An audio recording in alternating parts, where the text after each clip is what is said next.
Hi everyone, this is Michael Benguiat with Lifetime Investor, and this is the Market Trend Advisory Weekend Review video for December 10th, 2022. Well, we're getting near the end of the year, and it's been a tough year for the stock market, as everyone probably already knows. But let's go ahead and just get started. Here is our disclaimer. You can check it out. So here's our market trend report summary. We still have the overall trend is in an uptrend for the NASDAQ and the S&P, but we have seen a little bit of weakness coming into it, so we've changed our description to uptrend weakening. And the S&P is still acting stronger. We're at 100% exposure, and we've actually got our power trend that turned on, so our market count can now go up to 7, and that power trend gives us a little bit of a buffer. So if we get hit with some sell signals, we're still can stay at 100% invested. Sometimes those sell signals can just be transitory and don't really affect it. Other times, if they keep piling up, then we start going back down below 100% exposure. The NASDAQ has been a little bit weaker. We're down to 75% exposure on that one, and we're getting a little bit elevated institutional selling days on both indexes. There are 3, but overall the indexes are holding up pretty well. But one thing I want to point out, you can see here this individual stocks non-index ETFs action signal.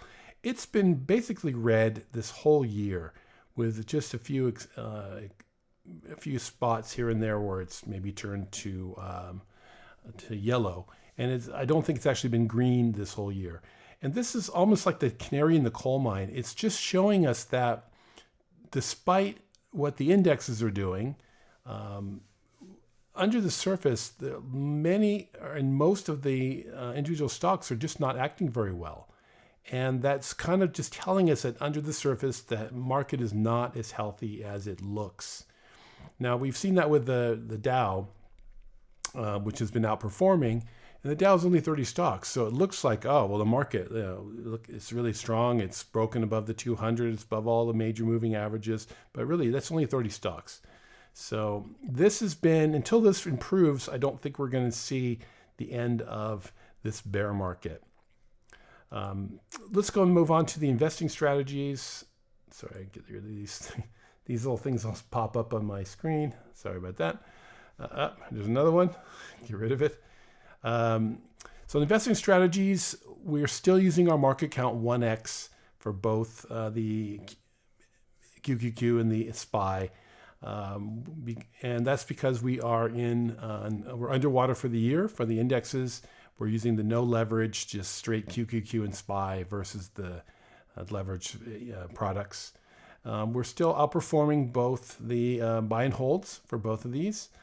And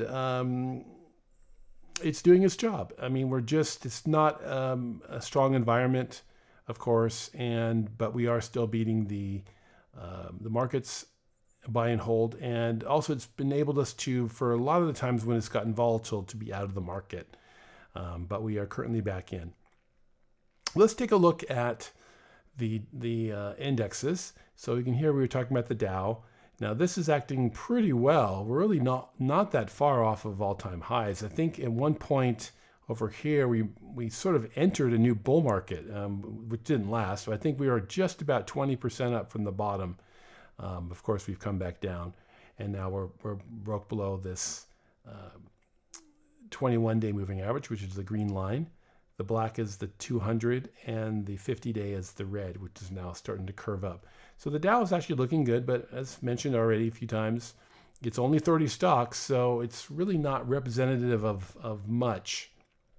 It's also price weighted, so the higher value stocks in the higher price stocks in the Dow Industrials are pushing the index up. So we've moved the S&P. You can see, it's just glancing on it, you can see that the picture is just not as strong. We had that big day where we blasted up above the 200-day. It didn't hold, and now we're actually going below the 21-day, which is the green line, which is proving to be some resistance. And then with the NASDAQ, You can see it's even looking even worse. We're still not even up to the 200, and we're now looks like we're getting support at the 50-day, the red line, but we're right in between. Wouldn't be surprised if this busts below. It's not looking very strong there at all. And then here's the Russell, which is a small cap index.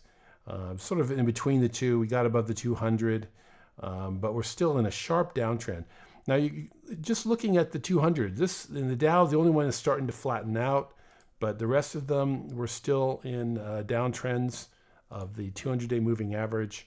So the market, you just have to remember that we're in a bear market. Nothing has changed so far, and I would just personally, I think we're nowhere near the bottom. We still have some ways to go, which is going to go until next year, despite all the optimism. And part of it's just that you can see when we are getting a lot of really strong optimism, but it's getting sold into by institutions, which is telling you right there that we're just not getting the institutions that are stepping up, over weeks and weeks buying positions. They're still selling into it. So we have to be real careful about that. Even though our investing strategies are showing that we're 100% invested for the S&P and we're at 75 for the NASDAQ, it may be just more likely, I suspect it's going to be, this was just a little trading rally that we were able to catch, and we'll probably end up rolling over. Let's now take a look at the technicals. So the technicals, again, under the surface, it's really not all that strong, which is, again, giving us pause about the strength of this rally. Now, we have seen a pretty big run up in the number of stocks above the 200-day moving average. We got almost up to 50% last Friday, but we've come back down to about 41 and let's call it 41 and a half. So it's starting to trend down a little bit. This is a good sign. I mean, we were down in the I think even in the teens at one point, or at least in the 20s. So that's improved quite a bit. But we still, I mean, with more than half the stocks in the market below the 200, that's really not showing you a lot of strength in the market. And given the rally that we've seen. Now, 52-week lows are still almost every single day swamping 52-week highs. So again, under the surface, just not a lot of strength. And remember, even though the big FANG stocks, the mega caps have been pretty pummeled this year, they're still big enough that they're holding up the indexes to some degree. And again, we've seen that on our the non-index ETFs, individual stocks. Let's go back to this slide here. Just been red all year long, just showing that the generals are still kind of holding up the market, but the soldiers are just not really participating in the battle. So that's a big red flag there, and we're seeing it again here with the 52-week highs and lows. You can just see with the ratio. I mean, we're just solid red, a little bit of orange here and there, but that's not a strong sign. And the number of growth stocks that have broken out and then been holding and not going down 5 to 7% has really just dropped precipitously. We were at, I think, in the 90s, just off the chart here back in early November, and we're just dropping quite a bit now down to the 22. So this another little warning flag here. And also just finally here on the up-down ratio of volume, we're just not getting, we're seeing just occasional really strong days like this, 21, the ratio, I mean, just 1,400 up on volume, 69. We see these big up days, but there's no follow through. And then we're just going back to much weaker on the volume. So the overall picture here is just not very strong given how far the indexes have come. That is a cautionary flag right there. Now, sentiment, we talked about this. The VIX has just been elevated for over a year. That's why it's solid red, because normally it's below 20. Getting down to about 15 is where you start seeing some green, or even down to 11 or 12, which is really in very bullish times.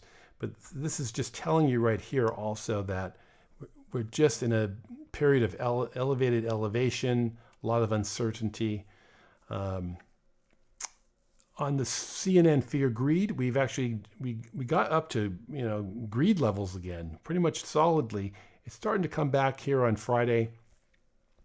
The put call has been, it's all the sentiment. You can just look across this. It's become sort of neutral to bullish overall, which is an improvement. We want to see more of that, but we may have come a little too far in some of this, and now we're starting to back off on the on the bullishness, because it may have just come too far given how far the indexes have gone. So just looking at between the sentiment and the technicals, we're sort of a little bit in a no man's land to heading the back down. So I wouldn't be surprised to see new lows. And then finally, I just have one interesting chart here, which is kind of going back to the sentiment and the VIX. You can actually see here throughout 2022, so throughout this whole bear market, whenever the VIX has actually hit a low around 20, that's usually been corresponding to the market, the S&P, either hitting the 200-day moving average, which is this blue line, or kind of just surpassing it and coming back down. But you can see it's done this 3 times. And so in other words, we're getting these big rallies. It's pushing down the volatility to about 20, and that's really where it just turns around and we start coming back up. When we're getting back up to the 35 level is when the market starts to tend to rally back up. So we're getting this trading range, which is giving us some pretty good buy and sell signals here, just based on the VIX. And unfortunately, we've just hit this same level, even a little bit below 20, and the market, S&P, is peaked out at the 200, and we seem to be sort of starting another leg down. So just to wrap things up, let's go back to the S&P.